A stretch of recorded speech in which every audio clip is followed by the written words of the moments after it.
अभी अयोध्या और आप लोग बाद में बुला लेंगे यहाँ जब लोग जाएंगे तब तस्वीर के लिए आप भी इस मुद्दे में शामिल हो गए। मैं अयोध्या से आए हुए हम अपने सभी किसानों का धन्यवाद और आभार प्रकट करते हैं।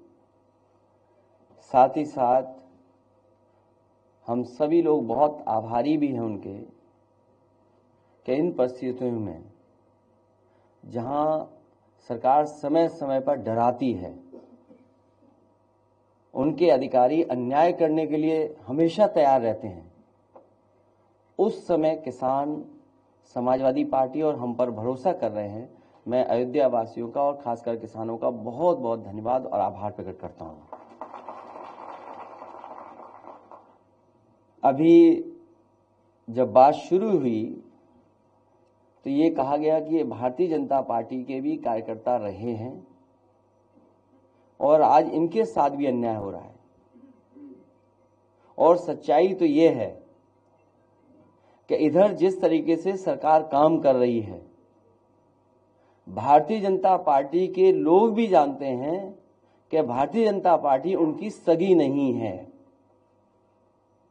इधर जिस तरीके से भारतीय जनता पार्टी फैसले ले रही है, काम कर रही है, भारतीय जनता पार्टी के लोग भी ये महसूस कर रहे हैं कि भारतीय जनता पार्टी उनकी सगी नहीं है। और मैं एक उदाहरण नहीं, कई उदाहरण दे सकता हूं। जो हमारे किसान यहां पर आए हैं, इनका तो सब कुछ छीना जा रहा है।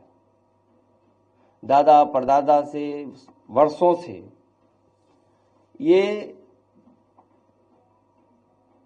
खेतीबाड़ी करते आए हैं, अपना घर मकान बना लिया, रजिस्ट्री हो गई हैं, बहुत सी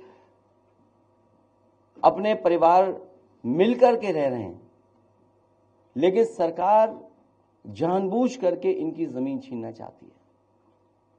और जमीन किस चीज के लिए छीनना चाहती है? ये किसान जो आए हैं वो किसी विकास के खिलाफ नहीं है, क्योंकि अगर विकास होगा, खुशहाली होगी तो इनकी भी तरक्की होगी। इनका जो मानना और समझना यही है कि अगर अयोध्या में इतना विकास हो रहा है और खुशहाली आ रही है तो इनका भी साथ साथ विकास हो, इनके घर परिवार में भी खुशहाली आए। सरकार जानबूझ करके सस्ते में जमीन लेकर के कुछ मुनाफा कमाने के लिए और कुछ लोगों को मुनाफा कमाने देने के लिए ये जमीन जबरदस्ती छीन रही है। समाजवादियों का मानना है कि मार्केट वैल्यू के हिसाब से किसान को मुआवजा मिलना चाहिए। और कई मौकों पर मैं और आप यहां पर बैठ करके कई बार चर्चा की है और यहां तक कहा मैंने कि ये अयोध्या प्रभु राम जी की जमीन है, धरती है उनकी। न केवल भारत, दुनिया के लोगों को वहां के प्रति आस्था है, तो वर्ल्ड क्लास सिटी बने, वर्ल्ड क्लास इंफ्रास्ट्रक्चर बने, लेकिन जो लोग वहां से उजाड़े जा रहे हैं वो उजड़े नहीं, वो भी कम से कम बराबरी के साथ खड़े दिखाई दें। इसलिए मैंने कहा था कि अगर सर्किट रेट बढ़ा करके 6 गुना भी मुआवजा देना पड़े तो सरकार को पीछे नहीं हटना चाहिए। मैं आज फिर दोहराता हूं, जिस समय किसान एयरपोर्ट को लेकर के, अपनी जमीन को लेकर के यहां आए थे, कि वो वहां खिलाफ नहीं थे विकास के, या समय समय पर जो हमसे मिले हैं, जिनकी जमीनें जा रही हैं, मैंने उनसे भी आश्वासन दिया था। फिर कहता हूं मैं कि इस सरकार से मांग है हमारी कि सर्किट रेट बढ़ा करके 6 गुना मुआवजा मिलना चाहिए।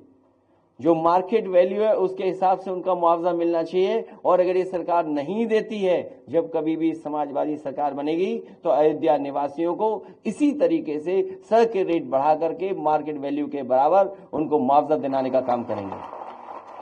आखिरकार सरकार को किस बात का नुकसान हो रहा है?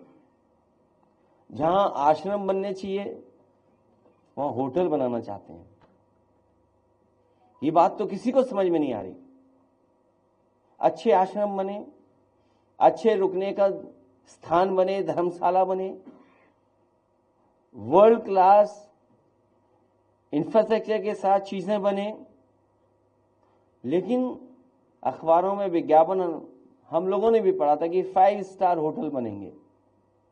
बीजेपी के लोग तो 5 स्टार होटल के खिलाफ थे, उस संस्कृति के खिलाफ थे।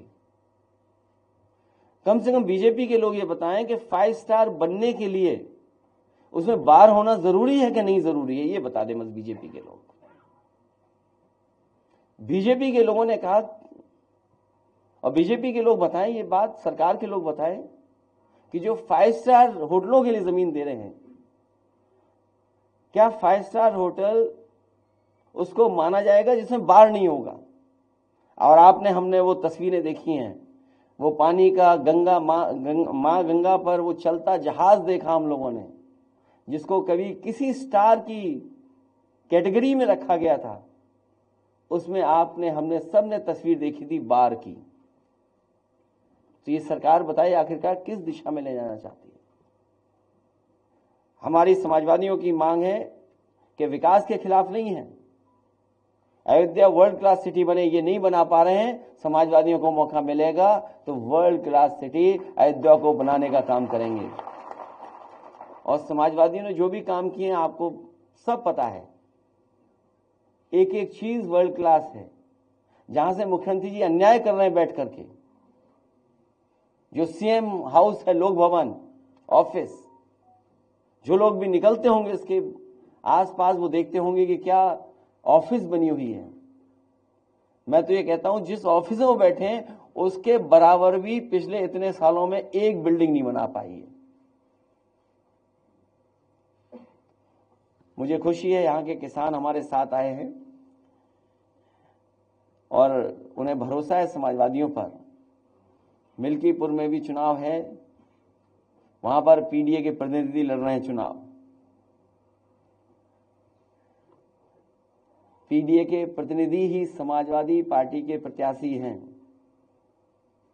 और उत्तर प्रदेश का, देश का सबसे बड़ा उपचुनाव होने जा रहा है। मैं तो अपने तमाम जर्नलिस्ट साथियों से अपील करूंगा कि ऐसा चुनाव जरूर देखने जाएं, आप देखने समझने जाएं, वहां की कवरेज हो और तमाम जानकार लोग हैं उनसे भी हमारा निवेदन होगा कि डेमोक्रेसी में ऐसा चुनाव नहीं देखा होगा, ऐसे चुनाव की स्टडी करनी चाहिए। ऐसे चुनाव की स्टडी हो कि आखिरकार चुनाव में जनता कैसे फैसला लेती है। और हम सरकार से भी कहेंगे कि ये चुनाव पारदर्शी हो और पारदर्शी उदाहरण पेश करे सरकार कि ये फेयर इलेक्शन हो रहा है, जिससे कि हमारे तमाम जर्नलिस्ट न केवल यूपी के, भारत के और दुनिया के भी आकर के देखें कि कैसे फेयर इलेक्शन होता है। ये उदाहरण पेश करें आने वाले समय में कि इतना फेयर इलेक्शन हो सकता है और किया जाता है। और सच्चाई तो ये है कि मिल्कीपुर में भी इनके पैर उखड़ते हुए नजर आ रहे हैं। और हम आपसे पहले भी निवेदन कर चुके हैं कि हमारे समीकरण की चर्चा ज्यादा मत करना आप लोग। अगर प्रेस के लोगों ने ज्यादा चर्चा कर दी हमारे पक्ष में तो सरकार वर्दीधारी लोगों को आगे कर देगी। बात तो खत्म हो जाने दो अभी।